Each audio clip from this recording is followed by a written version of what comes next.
Rob Thompson Game Plan You today. Steve Nudelberg, who is such an inspiring guy, a guy I call a friend right now, a mentor, an advisor, a guy that puts tremendous amount of positive energy out into the marketplace. And for some reason, and you need to trademark this, the Nudelberg Network is just growing every single day. So happy Wednesday. I'm thrilled to be here.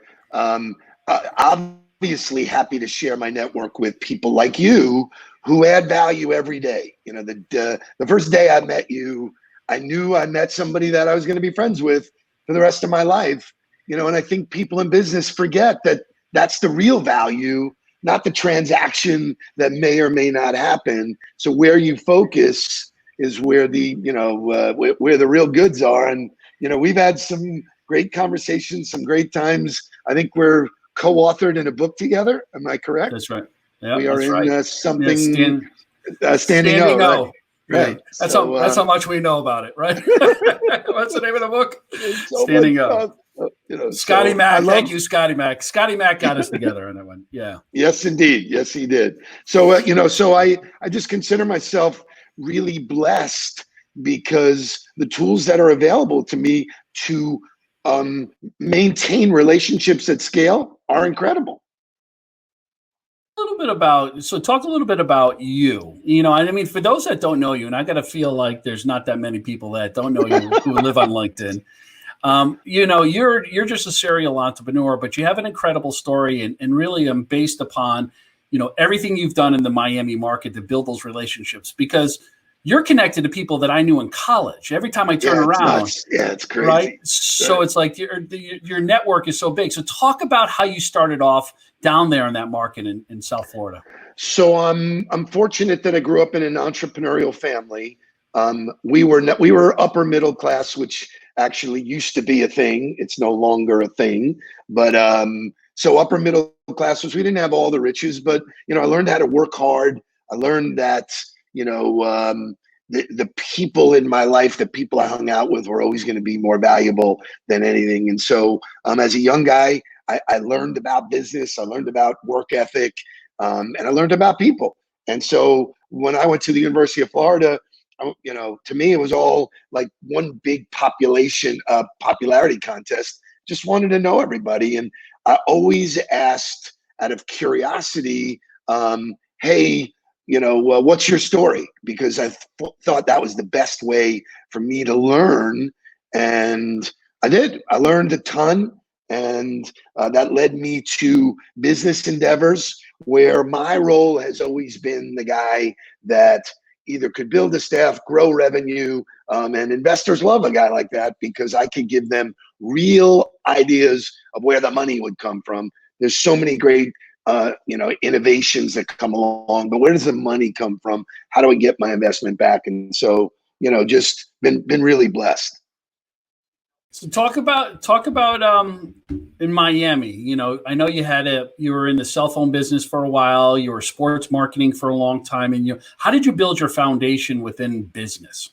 So I was fortunate that as a young in my young 20s, somebody's built my reputation, which I think that's what all the social tools allow people to do now, is build their reputation and share it with people. But I built my reputation. I got asked by a group of guys who were putting together a cell phone company. They said, hey, we can't make you any promises, but if you come on board and you help us build this, great things will happen. And we built a tremendous company. And my mantra to the salespeople that worked with me during that time was, don't worry about the transaction, worry about the person. Earn the right to be there when they make a decision to buy our services, our goods and services. And so we took the pressure of selling way off and said, meet a lot of people. They can either buy from you or know somebody who will. And that business exploded, not solely by the work that we did. We were in a category that was working and growing really, really fast. But, that sort of put me on the map. I transitioned out of that business fairly young at 34. It was a great time for me to venture off on my own and do, some things that I had wanted to do outside of that business. I built on the ball sports marketing, which I took some relationships that I had developed during my phone business with the Miami Dolphins, with Dan Marino, all of that, Don Shula. And I turned that into a business at a time when people were, sports marketing was basically, hey, I'm going to give you some tickets and some sign in the outfield. We turned it into a real strategic conversation with corporations. And so way back when, our first early deals were with Ecker Drugs and with Publix. And, so we were very fortunate, again, opening the door, not selling anything, saying, hey, this is what we know. This is who we know. How can we invest that in your business and help you do it? So, the theme throughout my, on the ball ventures, which is what it's called now, is, almost 30 years old. Coincidentally, today, my son, Mark Nudelberg, takes over as president, which I could not be more proud. He spent 10 years in college football coaching. He's taken all of that discipline and training and that work ethic and bringing it into our business. But, the reality is if you continue to add value, no matter what the economic conditions are, people are going to seek you out. Well, I just can't wait to hear about the reviews, the employee reviews when the president of your new company now comes pressing down on you for sales reports. Well, I doubt he'll. You got to stop spending money. Yeah, you got to stop spending money. It's going to be an interesting dynamic because in his journey, he did not come directly from college coaching into the business. He basically took a look at the landscape, decided that he wanted to build something. Why wouldn't he build it with On the Ball as the vehicle to do that? And so where my business is mainly focused on a few initiatives, his is going to be broader. He's going to build a bigger company. And so for those of you who are shut down in this pandemic, I don't want to make light of that, but new business is happening. New innovation is happening. If you look at the last crazy recession, which was the worst, 2008, you and I remember, I was an entrepreneur. I really had no idea how I would pay my employees, let alone pay myself. That critical time, lots of innovation came out. And if you look at the companies, WhatsApp, Uber, great companies that came out of, Airbnb, LinkedIn. That came out of that. Yeah, LinkedIn, that came out of that time. So what you find if you do the research is that times when things go down are times to take a look at the landscape, build and think, and I think people got, I think people have a tendency to get lazy and just sort of go with the flow. The economy was robust. Oh, this will never change. Bullshit. It always changes. There's always adversity. And if you learn how to deal with adversity, look, you played football. You didn't win every game. You certainly didn't play well every game. There's adversity every time. That's why they get in a huddle after every play. Holy cow, that was bad. What are we going to do about it? So I think it's an interesting time. It's an exciting time. The ability to connect with people has never been easier. I'm fortunate that I've been preaching these tools for a couple of years in my coaching and training, moving people to a digital environment. And now all of a sudden it's like, wow, Steve, you were a genius. No, you got to pay attention to clues. You got to look at trends, and the tools are there for us to conduct business in a way that we never did before.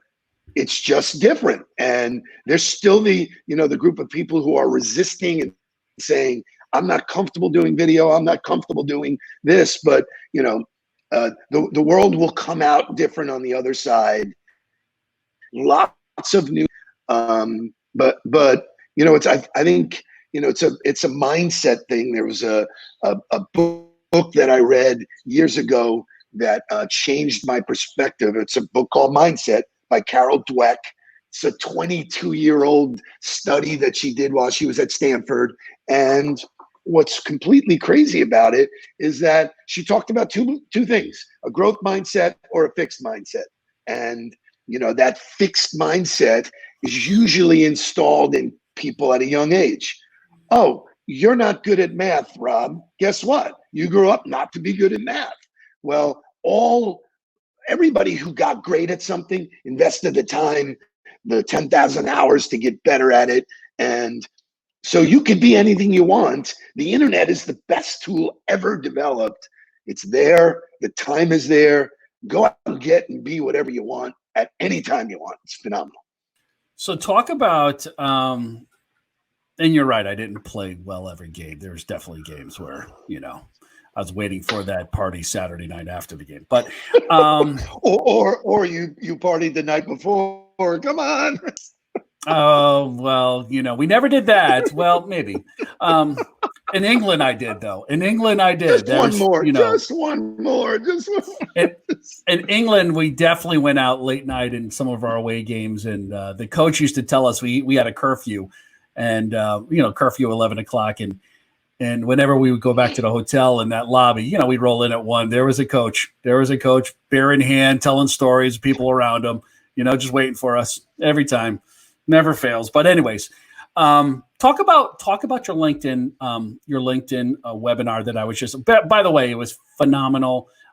It was your brain dump of 9-10 years on LinkedIn. Everything you've learned and the successes. I mean, you got down to, here's an example of a DM that I would send somebody that's been viewing my profile. I mean, it works because I used it. And so talk about these webinars. So I invested in LinkedIn probably heavily about 6 years ago. I took a trend that I saw and said, hey, I think Nudelberg is going to be more important than on the ball. That was a risk because up until that point, everybody knew my company and knew that I was part of that company. And I think this is the big paradigm shift for people, is that you matter more than the name on the door. And I think people are realizing that as they move from one bank to another, your book follows you because people buy people. Well, having said that, I invested in doing it. I came out of it. Somebody asked me, hey, looks like you know what you're doing. Will you train my sales team? Well, I don't really do that. That led to me training, writing my book, Confessions of a Serial Salesman. So all of a sudden, I got thrust into this, gigantic space of coaching and training the sales environment. And I never knew I had only coached my own sales teams in the businesses that I own and I drive revenue for. But the big paradigm shift for me was, as I was teaching people how to use LinkedIn, it's so big. It's like jumping in the ocean. It was really hard to manage it down to where people could digest it and understand it. And I wasn't happy with the activation afterwards. I train it, and then people would sort of go, all right, I sort of get it, but wasn't getting that engagement that I wanted. So Shay, who is my director of MIH, which is He Makes It Happen, he and I took every stroke that I use every day for 60 days for LinkedIn and wrote it down and then reverse engineer it. We said, listen, from the top of the funnel down, here's what it does. Here's how to use every piece of it to really squeeze as much out of the lemon. And it's a point of differentiation. There's a zillion people who are telling you, we know how to use LinkedIn. We're going to coach you. We're going to show you whatever. The challenge is they don't do it. I actually do it. I actually have blown up my business because of it. And so I'm a believer, and that's something I put on my tagline there, is that everything that I did in that 2.5 hours, everything I shared is exactly every keystroke I use. And I showed you the end result. If you do this, you'll get this. And I don't think any of the training is like that. Most training is, here's the playbook, go out and do it. Well, when you were a football player, the guy who was coaching you could get right next to you and knock you off your ass. Whoa, all of a sudden there's respect. So I think, the feedback I get, is so phenomenal because it does work. It works right away. But that's 5 years of understanding the capabilities of what this platform does. Most people don't know that it was built as a recruiting tool. I just early on said, well, wait a minute. I'm recruiting relationships at scale. I don't want to be connected to people who don't know me. I'm not infatuated with the numbers. I'm infatuated with the engagement piece. And so my connections, my database is tipped 10,000, but it's 10,000 people that I know, that I can engage with, that I can ask a favor of. Whereas most people, oh, I have 30,000. And I go, well, how many do you actually know? And they don't know them. So I don't say anybody's right or wrong. I have a unique methodology. And if you follow my methodology, the pipeline will grow for your business. And then the rest is up to you to actually move it to, where you're creating revenue. I've had this mentor, and first of all, by the way, it's very authentic. You're a great teacher. You have unbelievable stories that are attached to it. I was sitting there, it was an hour and a half, and I could have kept on going because you've done that really well. So I'll accept. Shake and send me the check for that little testimony. Thank you. I had because he's a doer of all. I had a coach who was a mentor of mine. It was a guy who worked for me at the NFL. His name was Tommy Groom. He coached college football for 35 years, Virginia Tech and Maryland. He was a big time guy and loved by everybody. And he had this great saying. He was from Wheeling, West Virginia. And he had this really great Southern saying that said, "You can no more do what you don't know to come back from where you ain't never been." And wow, look at and if you can no more do, yes. And it was stuck in my mind because he would say it all the time. I think that applies to you, Steve, in this, because you've done it before. You've been an entrepreneur for a very long time. You figured out the tools that could help you. You didn't sit back and say, geez, those kids, we haven't figured this out. I still want to be able to go to every conference in the world to meet people. You figured out how to pivot and adjust with the times. And that's a testament to you, that training, especially using LinkedIn, because you've done it. You've built your audience one brick at a time in the LinkedIn space, and you've connected the dots. You've figured out how to do it. You've done it. You figured out the method probably 30 years ago on how to pick up the phone and get people on the call, right? I did. How to transition that to a coffee, to a lunch, to a dinner, to business. And it's the same thing now with LinkedIn, but you've done it. You're actually a practitioner in this space.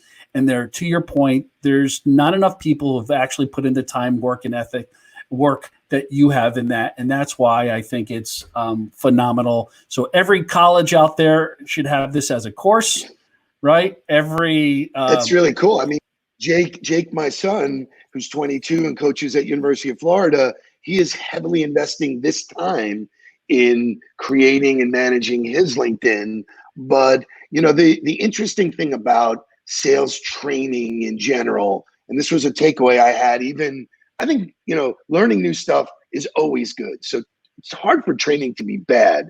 It's just people train and preach about dreams. Look at you, you can be a millionaire. Give me $15,000 and you'll own the world. The reality is there's no substitute for the work. And I think that's where people get the misnomer is I busted my ass creating this day in, day out, discipline and consistency, doing the reps. Guess what the best athletes in the world do? Consistency. LeBron, Kobe, God rest his soul, greatest football in his 40s, still every single day, discipline and consistency. There's no getting away from that. So if you build the right plan and you have a strategy, and this is a major takeaway I want people to get, LinkedIn is a tactic. It's one piece of the entire strategic puzzle that is about acquiring new business. And if used properly in a mix of opportunities, there's never been anything like it. You got guys like Gary Vee screaming at the top of the mountains, hey, this is really happening. And the cost is organic. There's no fee necessarily. There is a premium that I belong, that I'm part of, and I say to people, listen, man, if you can't invest $500 in yourself to have the best tool ever, you should probably change careers. So, so understanding what the landscape looks like, taking advantage of them. Zoom has been in my portfolio for 2 years now. I've had dialogue with Eric Yuan, who's the CEO, thanking him because I could do things at scale that I couldn't do before. You know what? This is so much more efficient anyway. You got senior leaders going, wow, you know what? I didn't trust people to work at home. Now I can manage it, and so much more efficient. So it's a fun time. The reason why they call it social, it's supposed to be fun. See, for those novices out there who didn't catch what he just did, because this is why he's a sales pro, you always make an offer. And he threw out his offer to you so lightly and gentle that you didn't see coming. But us pros, we said, well, I don't know, but I noticed it. So nice job. Thank you. There is always apology to all of the activity. So last question, I'll cut you loose. What were you? This is the big one now. Okay. What advice? Okay. Here it comes. What advice would you give if you could go back in time to that 21-year-old Steve Nudelberg who had the tight little afro, right? Had the curls, had the nice little hairdo going. You've seen that picture, man. It's ugly. It's my all-time favorite. Right? You don't age. What advice would you give that 21-year-old Steve Nudelberg?